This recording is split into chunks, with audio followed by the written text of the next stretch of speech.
Made those 10,000 cans, that sold out in about a month. At first, there was a shift to the energy drinks. The bees start coming down and attacking us. First of all, it's not too sweet. It's like a sparkling water with like a hint of honey. People going away from alcohol, people going to alternatives that doesn't have a hangover. And on the outside of Wall Street here from the balcony of the stock exchange, becoming immortal, the drink of the gods, nectar of the gods, Amaryth. You know I bring you everything in fashion, food, finance, and the whole thing. People who are trying to change other people's lives, products that are like off the charts spectacular. Well, today I'm bringing you Logan Milano and his new product, Amaryth. It is a mad honey product. It's a great story. I had to get him here to tell this story because it's off the charts. We're not making any claims. The drink is delicious. We just had a little fun tasting here on the floor of the stock exchange. I'm going to pass it to my man. Welcome. Hey, thank you Great for having to have me. you here, man. I love it. Yeah. I love it. I love it. Take this and tell me the story. I want to know the story from soup to nuts. You at 10 years old, you at 15 years old. When did this start? Give me the lowdown. So it started actually in college. I was trying to work in finance. It was an internship I was doing in investing, which, yes. All right, well, you couldn't be in a better place for that. Yeah, okay. right. And I realized these trends where alcohol sales were not selling as much, and it was the only beginning of a major shift in consumer preferences towards health and wellness. So now, wait a minute. And I'm going to interrupt you a bunch of times, go on. but at first there was a shift to the energy drinks, right? Yes. Like Monster and all of them, Red Bull and all that kind of stuff. So people, whether they add that to alcohol or not, yes, there is a massive trend toward health and wellness, but there was also a thing towards, the energy geeky type products, right? Yeah. And while this gives similar effects than that, we'll talk about it, it is not that in any way, and there's no taurine in any of that stuff None in of it, that. which is not. Okay, so you saw the trend in alcohol sales going towards more healthy. Go ahead, sorry. Yeah, people going away from alcohol, people going to alternatives that doesn't have a hangover, and I started just trying to make these drinks out of my basement. I'd have friends come over and And what were you putting in there? I tried out kava at first. Right. It's a Hawaiian root. I know it well, yeah. You know it? Okay. It's kind of gross, tastes like eating dirt, yeah? Yeah, it did taste like dirt. That was their common feedback with my drinks. Yeah. And I tried out other types, and eventually I hear about this honey that comes from the Himalayan mountains, called mad honey. It's from the cliffs of the Himalayas in Nepal, where these hunters go harvest it, and they've been doing way up in the friggin' hills. You're talking caves, up, climbing, ropes, blah, blah. Caves, but the cliff sides. Cliffside.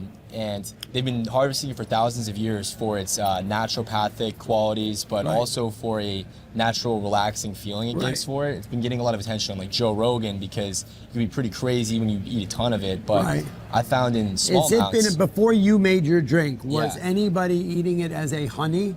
Yes, so it was all sold as raw honey, and where was it being sold, and who brought it to market? Sold online, a couple companies. It's more popular in like the UAE and China, but getting authentic stuff in the United States, getting in the United States is nearly, the authentic stuff at least, is nearly impossible. By the time it makes it to the US, it gets cut gets traded hands like 5 times, getting spiked in the price, getting cut a little bit, and it's not preserved properly either. Okay, you're right. Where Does it lose its effect it loses the its longer it's away from the honeybees? Not about just time, it's the way they preserve it as well. Understood. And I found that out over time. But I realized there was an issue where you're paying $100 for a jar of this stuff to get in the US, and it doesn't really do anything. I decided, you know what, I'm gonna go out and get this myself. Source, right. So I flew 40 hours to the Himalayas and brought a cameraman and a translator up to the mountains. And what was the initial response? I mean, you showed up in Kathmandu and you started walking up to the hills.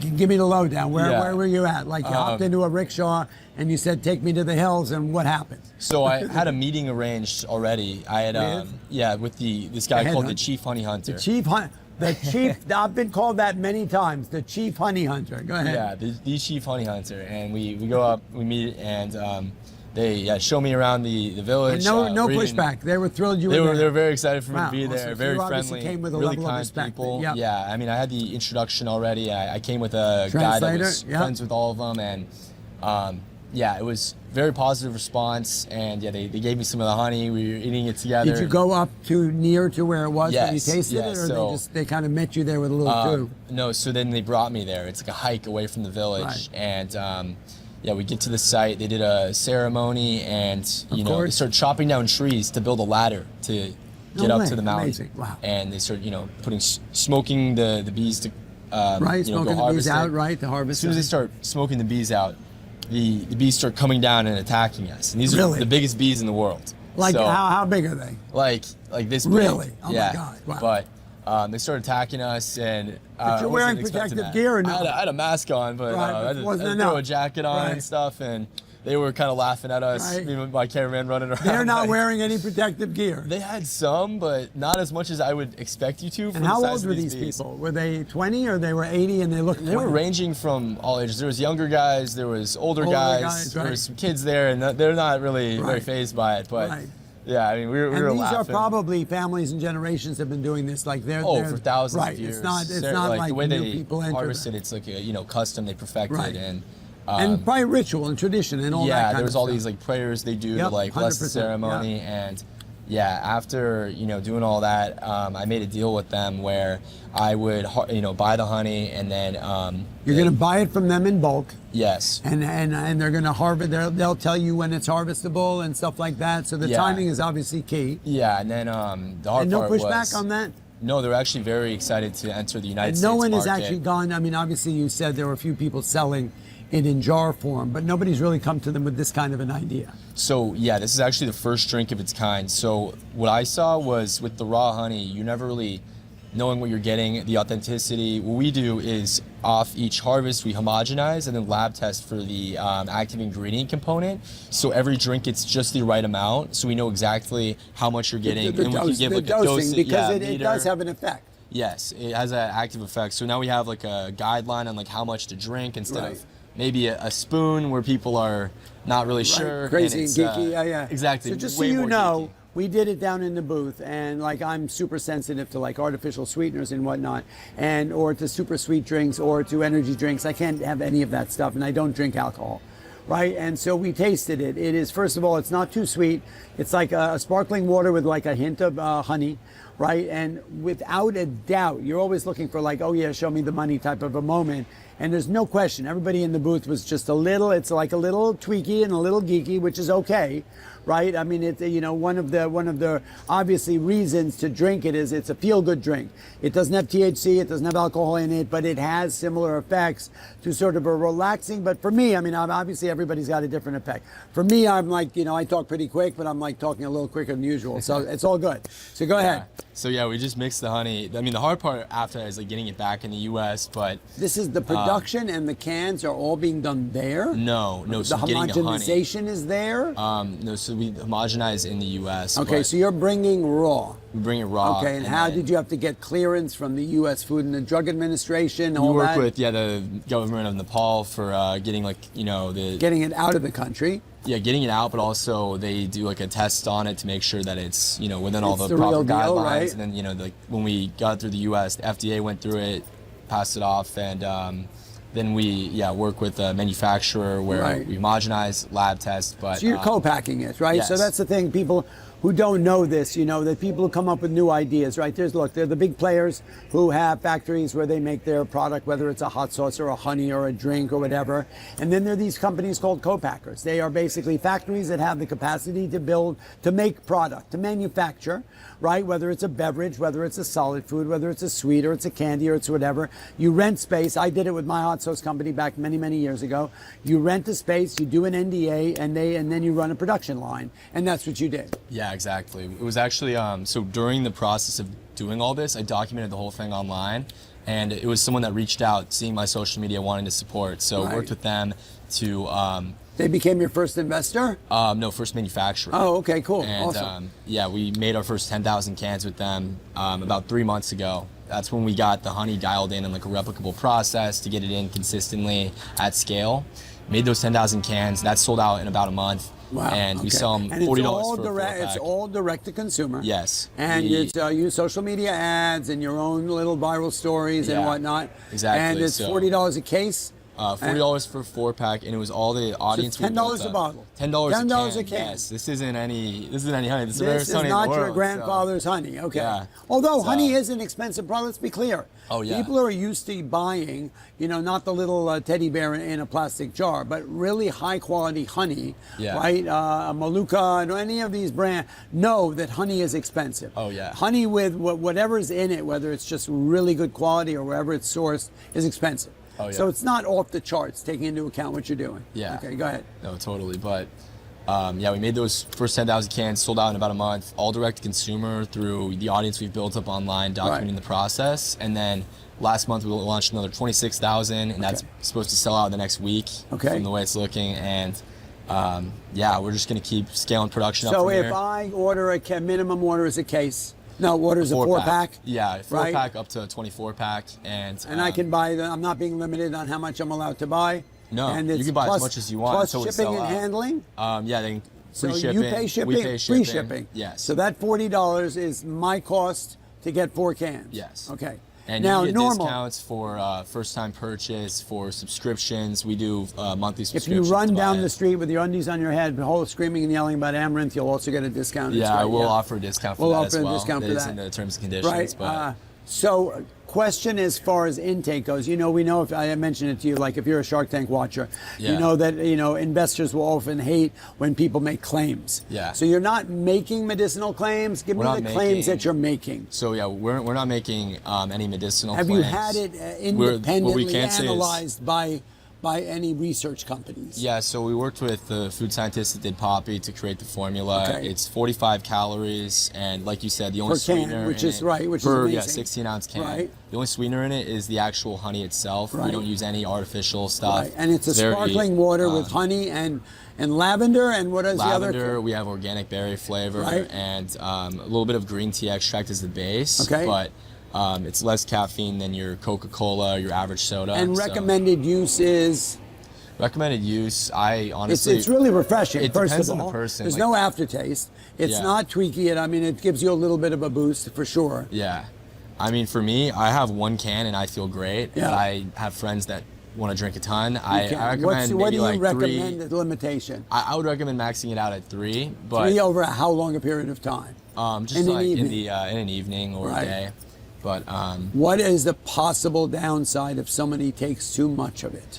So far, we've actually not experienced anybody reaching out. I've had people tell me that they've drank more than I recommend. Should have, okay. And they haven't reached out saying they've felt anything negative, but in the raw honey, what you can see is people getting sick, similar stuff to what happens if you drink too much alcohol. Right. What's really great about the can, like I said, with knowing exactly how much you're doing and the liquid concentration. The dosing is very specific on what you've made in the can. If people are getting very sick from mad honey in Nepal, the treatment in Nepal is to lay down and drink water.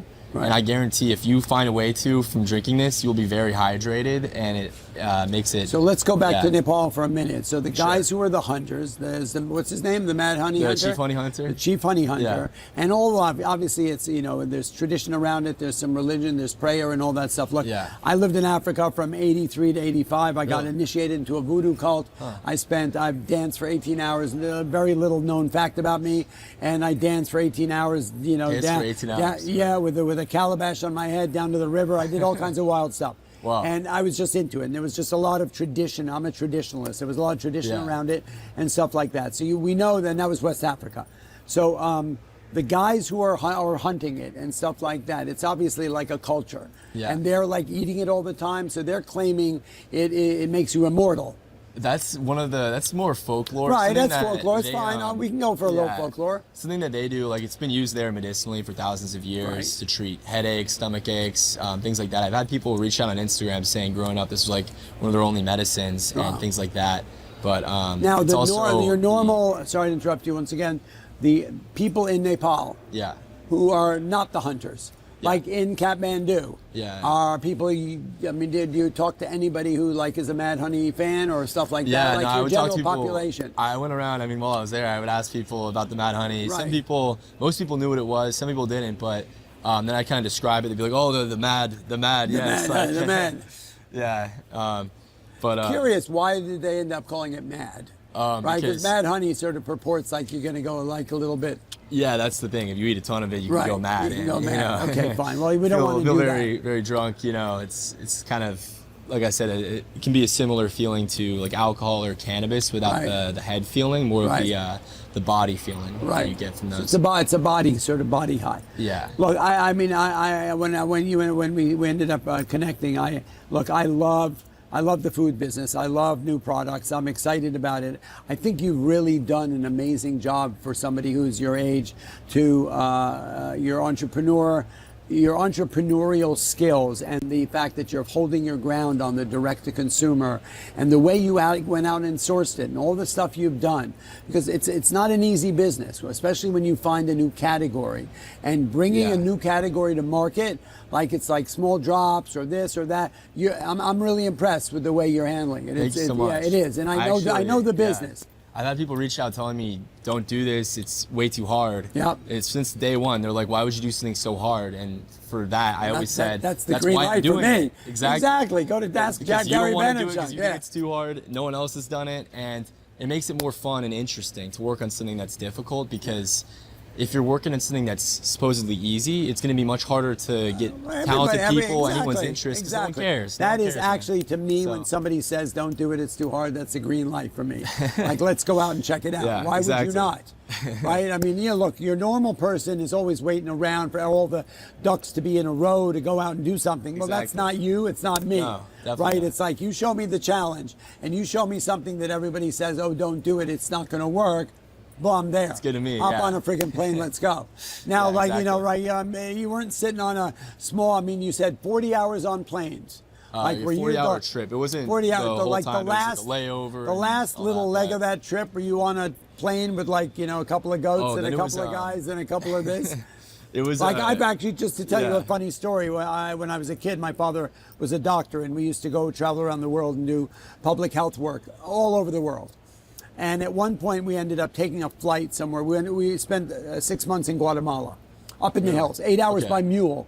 And we ran these dispensaries to give out medication. Really? And there was one part of the trip where we had to take like a bush plane, right? There were the windows were open. Half the plane was made up of like chickens and goats and a couple of people. There were no seats in there. We were sitting on the ground. We were flying just above the trees to get to where we were going to go. So it's kind of how I had my image of you on your last leg of the 40-hour trip going into the hills of Nepal. Well, no bush plane at this point, but I did spend some time on a rickshaw in part of the journey, and then we rented a car in Kathmandu and drove 9 hours from there. Did it have 4 wheels and gas in it? Virtually. It did. Yeah, yes, you were lucky. But no, we got the nicer one, and the area was interesting. I mean, how different it looks. One of the most extraordinary cultures. The people there were Buddhist. Or a mix. They're a bunch of different. Since it's in between India and China, you have a mix of both. Right. But one thing that I remember was the food was fantastic. The places I stayed. Describe. I'm a foodie. What do you eat? I had butter chicken, tikka butter. masala. Okay, go ahead. It's funny. Do you naan. know the guy Ian? I'm Eat This, the food blogger, who gets thrown out of the restaurant at the end of every one of his videos. No, I haven't seen. It reminded me of that because they were saying that you got pushed out. Yeah, he's amazing. Everybody check out Ian. It's called I'm Eat This. But he's been going out to Indian restaurants lately, and he talked about one that's got the greatest butter chicken in the world. Really? Like, I don't even know what butter chicken is, but it just sounds unbelievable. Really? You've never had butter chicken? I've never had butter chicken. Hey, you gotta come next time I'm in Nepal, man. You gotta try the best stuff I would absolutely love it. Unfortunately, I'm allergic to garlic, so I don't know if there's garlic in butter chicken, but I'm sure they could probably make it without it. Okay, so where are we? We're 3 months in. We've got the last 24,000 cans that are about to be done. Tell me your plan of business and your plan for world domination. Okay, great. Love that one. But so the next step is we're producing 72,000 more cans. Now, one more thing. So they're different flavors. Yeah, so how many flavors? Mixed berry right now, and we're going to come out with a strawberry lemonade next. Okay. That's going to be in the next... And the flavors are brought in with extracts or all natural? So, we're using organic berry flavor for this, so it's the essence of like a blueberry or some raspberry. Curiously enough, most times flavored, fruit stuff tastes very fake and stuff like that, and this didn't. Like, I was impressed, just so you all know, like, I'm super discriminating on what I put in my body. This was really refreshing, not too sweet. It tasted what it was. It was sort of a light, refreshing honey drink with a little bit of flavors, a little bit of hints of fruit in a sparkling water. Right? I mean, I would imagine the colder it is, the tastier it is as well. Yeah. Of course, half the booth wanted to mix it with vodka instantly, but it doesn't sound like it's necessary. Yeah. Right? I mean, that very, people make all kinds of claims, and most drinks are really way too sweet and all this other stuff. And What was I've had clear some people is complain that it's not sweet enough, but for me, I think it's perfect. right. For me, it was almost not too sweet. Yeah. Sweet enough. But what was amazing was that, you know, the effects of it were obvious, and they were fairly instant. I mean, I felt it, and it wasn't an uncomfortable feeling, and I'm super sensitive to that. Yeah. Okay, world domination plan. Yeah, for the next flavor, actually, since some people did want it sweeter, we're going to A/B test it with our strawberry lemonade being slightly sweeter. Okay. Still not. Which would just be adding a little more honey. Or not, or adding a little something. So yeah, we're considering adding a little bit of monk fruit. Yeah. I'm not really into the huge artificial flavors, but monk fruit's all natural, so we're doing some testing with that. Maybe we keep it the same, but that's just the idea. And then let me make a recommendation from someone who's been in the food business for a long time. Tell me.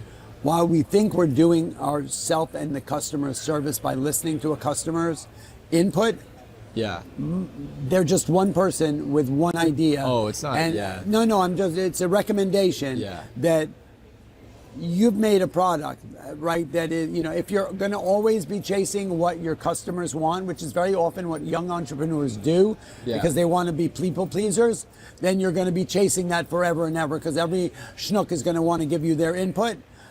My opinion, and is hold your ground.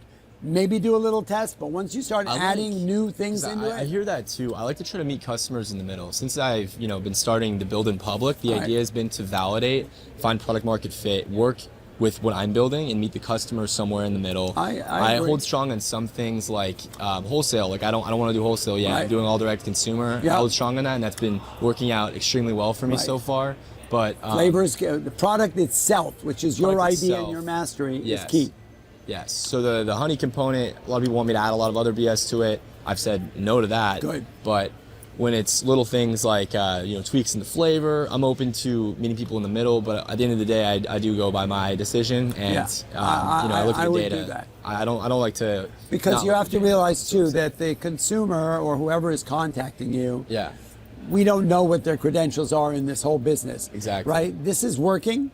It's selling. You're hitting on every piston here, kid. Yeah. Right. So I mean, my opinion would be just hold your ground and let it go, because I think it's spectacular. If somebody wants to add a little bit of honey on their own to it, another honey, because obviously you can't add more of the mad honey because of the dosing. That is one thing we could do, is add some regular honey as well. Correct. Just to give it a little bit more sweetness. That I could almost endorse. Yeah. Because monk fruit, even though it is one of the best of the artificials, still has an aftertaste. Yes. And you don't want that. This had no aftertaste. Yes. There is nothing left on my tongue, and that is hugely key in my opinion. Yeah. And I'd say, next steps, next plans, we're scaling up production, and we're just going all in on direct consumer. Like my team, I've hired all pretty much e-commerce to build this funnel where we get content where it's from me. Now I have a community of creators that I'm working on growing, so that we can just keep this funnel of people seeing it, going into email. Build your community, make Shopify. it global. I think this would be huge in Europe. Have you made any sales in Europe? No, actually, I did, and I turned it off because shipping beverage is expensive. Yeah, and you're paying shipping and handling. I do pay shipping and handling. I'm going to Europe next week. I may take a can with me just to test the waters for you. Because I think that would be fun. I went to London School of Economics for a year. My friends there have been really supportive. That I had some They've people that bought tasted it. And they'll send me videos sometimes where somehow they'll get them out there. But for now we're just focusing on the United States and scaling out our UGC community for the next year. And then we've had some national retail offers. We're just turning that down for now. Yeah, I will. And once the time is right, we're gonna start opening some of those up and going into let all the energy and stuff build up. Yeah. Maybe do a couple of drops here and there. That way within the retail, don't tell people where it's going to show up, but it's going to be in one store. We have done a little bit of testing with kava bars and things like that, where we have placed our product there just to see what do people think, and we found people pretty drawn to it. It's been like kind of becomes the talk of the kava bar. Everyone's like, what is this? And it's new, it's special. Exactly. So it's been very positive feedback from that channel so far, but we might start opening some of those up earlier than the national retail in like maybe 8 months from now.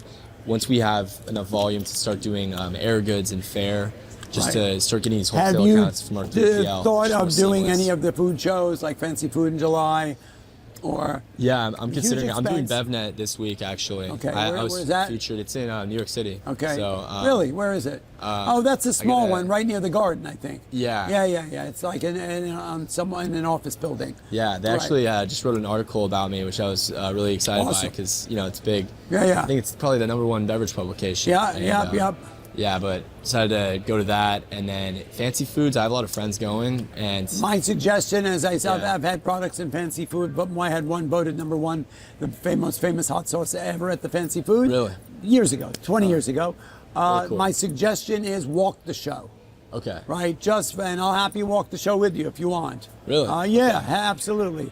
We could probably get a couple tickets easily because they're costly. You have to be a member of the NASFT, blah, blah, blah. But if I get a couple tickets, I'll grab you. We could kind of walk the show. We should probably get a little merch and wear it and like get people to see what are we talking about. Yeah, totally. You know, maybe even make a small half can or something the way to get people's attention. Yeah. Like you could do a mini can. I think that'd be kind of a fun from a marketing point of view. And then just walk the show, and then sort of drop a little bit of a hint here and there because you're going to see distributors and those things and all that kind of stuff. But that's the best way to kind of lay the groundwork. Yeah, no, I think it's amazing. Look, guys, it's everything plus more. It's incredibly tasty and refreshing. It does what it claims, and there are no medical claims, but they're claims of just like a little bit of a fun little high without any of the negatives of that. No jonesing, no nothing. It's called Amaryth. This is Logan Milano. I'm a fan. It sounds exciting. It's fun. The booth loved it. Mateo loved it, and that's all I got to say about that.